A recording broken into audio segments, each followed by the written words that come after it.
ما همون آدمی بودم که یکم آدمی که 2012 در مابین یک جهان گفتم که شیطان واقعی در تاجیکستان است. این امام علی رحمانه، این پدرنوتی کثیفی حرام که این روز مردم تاجیکستان سایپا کرد، همه این زواد فابریکا را یک قهانخوره کرد پرتو در مابین خیش سوارش همه تاجیکستان را جدا کرد. مال مردم هر شب و روز ندزده، حرکت میکنه، غارت میکنه، نمیمونه که مردم سرش بلند کنه. نمون در تاجیکستان نه زواد و نه فابریکی پدرنوت از خود نکنه. اینا سرشوی ندارن این پدرنوتو، اینا غم مردم نمیخورن. یا گفتی بلند گپ بلند میگوین که برای مردم میکنن، برای خلق لیکن پوستشو بکن تک خوبه میبینیم، پوستی بالاشو بکن پدرنوت میبینی که یک خوگی خالی است. این آدمی هسته که از ملتی ما نیسته، از دینی ما نیسته، از فرهنگی ما نیسته. این که در اطراف دجال بچه ها را جمع کرده که ما را حمایت کنیم. ما و شما میتونیم که وطن ما آزاد کنیم. دوستای عزیز، ما همون عمر هستیم که تا از اول تا آخر قسم خوردم که مبارزه ما تا وقتی هسته تا ما در این دنیا چشم نبینه نفس میکشم، ما بازی جمعی رژیم مبارزه میبرم. ما دیگه عمر نیستم. ما همون عمر هستیم که وقت ساعتش آمد برای ملتم جان کیده، ما با یک آوازی بلند میگم که خداوندو دمت تا همی جان دادی، همی جان تا همی وقت میگیری. ما مبارزه بردم برای خودت، برای که این آدم بازید تو دشمنی کرد، بازید تو رفت، بازید ملتی من رفت، بازید فرهنگی من رفت، بازید وطنی من رفت. ما با همین خاطر حرکت میکنم که مردم بخیزین گفته. این روز ما جان خدمت تسلیم میکنم که خداوند تو مرا بنده بگی. ما گناهگار هستم، واقعیت گناهگارم. تو پروردگار رحمان رحیم هستی. با طرف تو هر یک انسان دست بالا میکنه. خدایا جانی مرا با حرمت و با عزت بگی، مرا بنده بگی گفته. همین از مبارزه، همین از که در مابین هزار سالها آدما پیدا میشن برای حق گپ میزنن، برای حق خودشون میگن، برای ملت و فرهنگ و دینش میگن. همین از که خداوند در اونا چی رحم میکنه، نظر میکنه.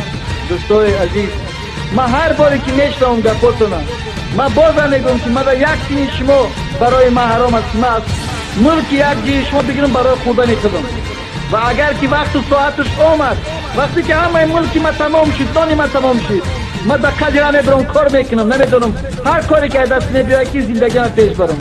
نو برای شما ما میگم این روزی مبارزه هست. این روز وقتی هست که شما باید چی قوت با قوت بیستگی. این روز مبارزه با ضد شما هست. این رژیم شما را نابود میکنه، همتون تنها به تنهایی. شما بی وطن بمونید، شما بی فرهنگ بمونید، شما نسلتون در به در میشود. دین در سرزمین تاجیکستان ما برهم میخوره. این روز هست امکانیت که ما و شما حرکت کنیم که وطن ما آزاد کنیم. دوستای عزیز، ما از شما خواهش دارم با خاطر من نخزیم. ما یک شخص خاطی هستم که در این دنیا هستم یا که نیستم. هر ساعت میتونم جانم تسلیم کنم. شما بخیزیم برای دینتون، بخیزیم برای فرهنگتون، برای ناموستون بخیزیم. زیرا پگه شما وقتی که نمیخیزیم، وقتی که من نمیشم در این دنیا، وقتی که شما را در زندان محکم میکنن، وقتی شما تایی شتا میکشن، با قنداق افسمت لفت کوب میکنن، وقتی مالتون میگیرن، وقتی شما میفهمید که شما بیناموس میشوین، در اون وقت هزار بار پشیمان میشوین که وقتی ساعت بود که من میتونستم با همون عمر علی قطعی قوت با قوت بیستم مبارزه برم که وطن ما آزاد کنم. برای دوستای عزیز، افسوس، 100,000 افسوس میکنیم، نیکیم دیر میشود. زیرا که این پدرآمد رحم نداره، این ایمان نداره.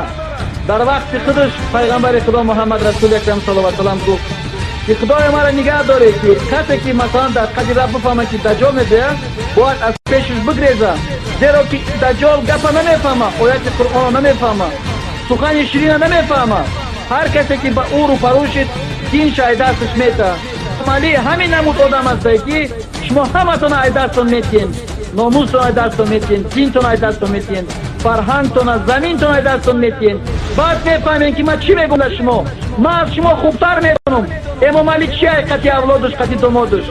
از این واری دجال پدرانت در جهان نبود. این آدمگری نداره. ما از مابین شما نه، ما در مابین اینا بودم. من میدونم که اینا عزت و حرمت ندارن در دین. اینا فقط عقل فکرشون در دیگه کارا هستن، در کارهای حرام هستن.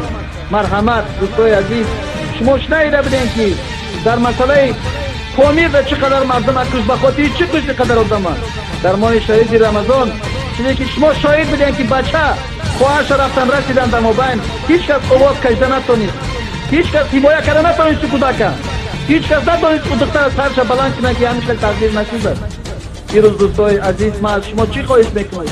شما دیدین 10 قانونی که بدی دین اسلام بود شما خودتون دیدین که مال مرا وقتی گرفتم اسنادار همش عوض کردم به قانون به سود به یگان آدم به شهید مال یک آدم کشیدن گرفتم این خودش غیر قانونی گپ است. همین نمود زم گیره میکنن همین نمود همون کبیری را بازار شدن گرفتن گرد اطرافاش ماین کردن گرفتن تا کی ما و شما خاموش بیستیم تا کی ما و شما که باید نکنیم ناموس خودمونه مال خودمونه دین خودمونه فرهنگ خودمونه تاریخ خودمونه زمین خودمونه. دوستای عزیز من میندارم از شما توکل به خدا این روی مبارزه است هیچ گپی نیست چقدر که شما زیاد دعوت میکنین همین قدر قوتای ما و شما زیاد میشه چقدر که شما زیاد حرکت میکنین در رستوران هم پول مصرف نمیکنین در یک جای دیگه نمیخورین میره در روی حق میپرسین خداوند در شما اجر میده. دوستای عزیز من شما میندارم تشکری میکشم برای این قدر روزایی که قسمت صحبت میکنین این قدر قسمت سوال جواب میکنین رحمت کلام در شما میدم. یک کمی دیگه موندگی است برای مبارزه وزبینی برای ما و شما یک کمی دیگه موندگی است. بیاین یک دست شدیم بیاین با اتفاق باشین بیاین حرکت کنین که وطن مناظر کنین زیرا امام علی برای وطن ما و شما دیگه هیچ کدام نمیتونه پیغاز از غارت کردن انشاءالله.